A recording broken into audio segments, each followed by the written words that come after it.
Shalom Aleichem, Rabbi Kovacs here, Mishnah Yomi for Shabbat Miketz, and it's also the third day of Hanukkah already, is in chapter 3 of Sanhedrin, Mishnah 8. Kol Zman Shemevi Raya, anytime they can bring a proof, Soter et a din, they could undo the judgment, they could appeal the judgment. Now, so far in this parak, we talked about qualifications for witnesses.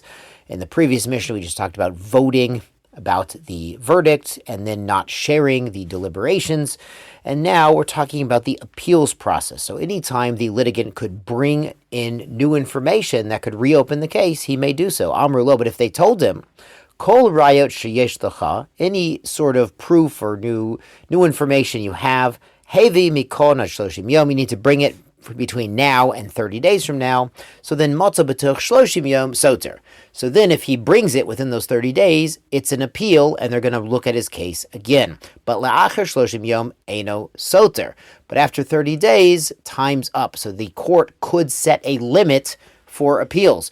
Amar Rabbi Shimon ben Gamliel, he disagrees. Says, Maya asazeh, what should this guy do? Shalom matzah b'tuch shloshim. He didn't find proof in those 30 days. Matzah achar shloshim, but he found it now. Amrulo. Now the Mishnah adds a similar case during the trial. Amrulo havi edim, bring your witnesses. Amar ein li edim, he says, I'm sorry, I don't have any witnesses. Amru have raya, they said, bring your proof, your documentation, your receipts. Amar ein li raya, he says, no, I don't have documentation. Lachar zman, then later, the next day or the next week, court was adjourned, or maybe after the verdict even. Hevi raya, he brings in documentation, and matzah edim, and he brings in witnesses. Hareze eino klum. This documentation and witnesses is not accepted in court. The assumption is he saw that he was going to lose. He didn't have any information, so he went out and hired witnesses or forged a receipt and then later brought it in. Rabbi Shimon Gamliel, he also disagrees here. What should he do? Maybe he didn't know there were witnesses to the transaction.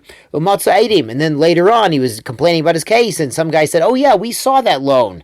Didn't we? And it turns out they were valid witnesses. Or he didn't know there was a receipt for the transaction. And then later on, he found a proof. So it's a good argument. What should you do? But the Bartanura brings the halacha is not like Rabbi Shimon ben Gamliel. It's like the sages. The Mishnah brings a similar case now. Amrulo, in court, the judges told him, Have edim, bring your witnesses. Amr ein li edim, he says, I have no witnesses. They said, Have raya, bring your paperwork. Amr ein li raya, says, I don't have any documentation. And then the same day, the same court session, Rosh Mitchayev Bedin, he sees that it looks bad for him. He looks like he's going to have to pay. The Amar, and then he says, Kirvu ploni hey duni. Please bring in so-and-so and so-and-so, and they will testify for me. Oshahotzi raya, or he brings out documentation, mitoch afundato, from under his belt or from, his undershirt. Hare ze eino klum. Everyone agrees, even Rabbi Shimon ben Gamliel agrees in this case, this is definitely not valid, that what this man had done was he hired false witnesses in advance, or he forged a receipt in advance, and he didn't want to rely on it, but when he saw he was going to lose, he decided to rely on the illegal documentation or testimony.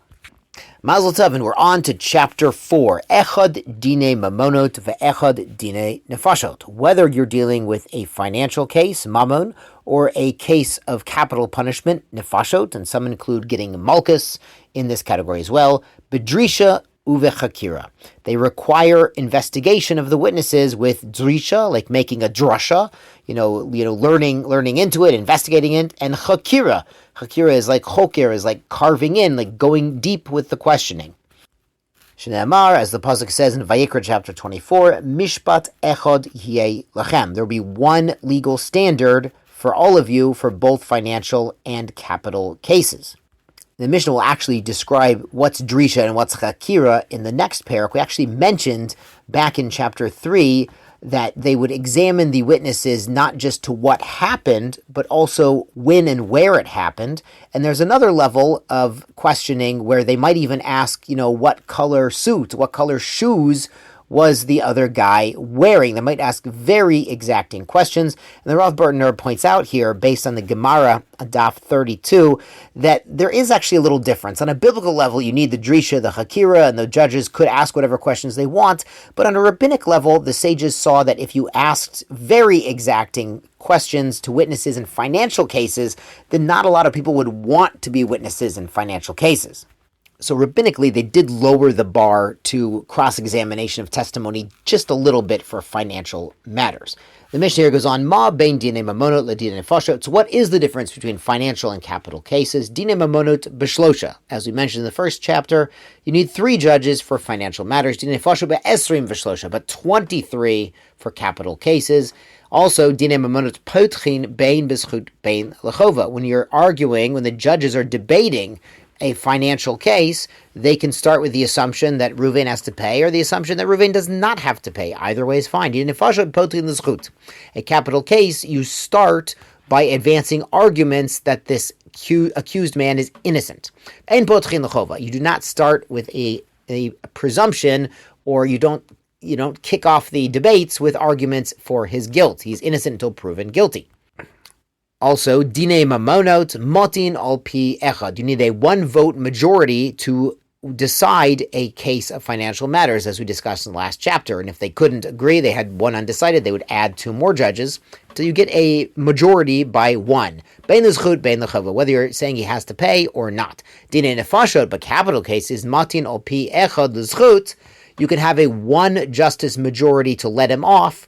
Al pi shnayim l'chova, but you need 2 additional justices to convict. Meaning in this court of 23, if the verdict is 12 judges versus 11 that he's innocent. But if 12 say guilty and 11 say innocent, then those 12 justices don't actually outvote. They need a majority of 2. So they would really need to have 13 judges say guilty and only 10 say innocent to actually convict this accused. Now back in the Mishnah, dinei mamonot, financial cases, machazirin bein l'zchut bein l'chova. They can reopen and re-examine and appeal the case, whether they're going to make him pay or make him not pay. Either way, they could change the verdict. But dinei nefashot, machazirin l'zchut ve'ein machazirin l'chova. A capital case, they can appeal the case and re-examine it only to find him innocent, but not to find him guilty. Once the court found him innocent, they cannot then go back on appeal and find him guilty. There's no double jeopardy in halachic law here.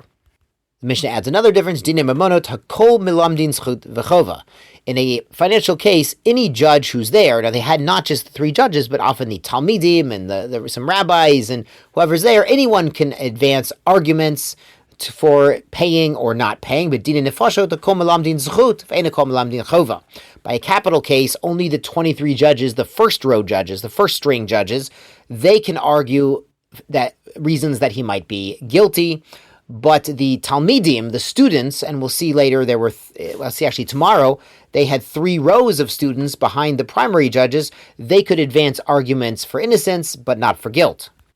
Also, dinei mamonot, financial cases, melamed chova, a judge who argued that he's guilty, he should pay. Melamed zchut can change his mind and say no, he should not pay. Melamed zchut, melamed chova. And vice versa, they could change their minds and change their argument approach. But dinei nefashot, melamed chova, melamed zchut. One who argued he's guilty can then later argue, well, there might be reasons he's innocent. Of all melamed zchut, a judge who advanced reasons he's innocent, ein yochol lachzor lamed chova. He can't then argue in front of the court reasons he might be guilty. Another distinction is dinei mamonot danin bayom v'gomrim balayla. Money cases, you start them during the day, the court's in session at day, but they can keep going into the night and finish at the following night. Dinei nefashot danin bayom v'gomrim bayom. A capital case, you can only, argue the case during the day, and they have to finish during the day. In a similar vein, dinei mamonot gomrin bo vayom bein l'zchut bein l'chova. A financial case can conclude and render a verdict the same day they started. Whether it's zchut, he doesn't have to pay, he's innocent, or chova, he has to pay. But dinei nefashot gomrin bo vayom l'zchut. They can acquit the defendant, say he's innocent, on that same day. But uvayom shela'acharav l'chova, if they're going to vote him guilty and convict him they have to wait till the next day to actually finalize the verdict. And the Gemara on Daf 35 points out that it's really so they have overnight to think about it and come up with some reasons that they might be able to find the defendant innocent before they finalize the din.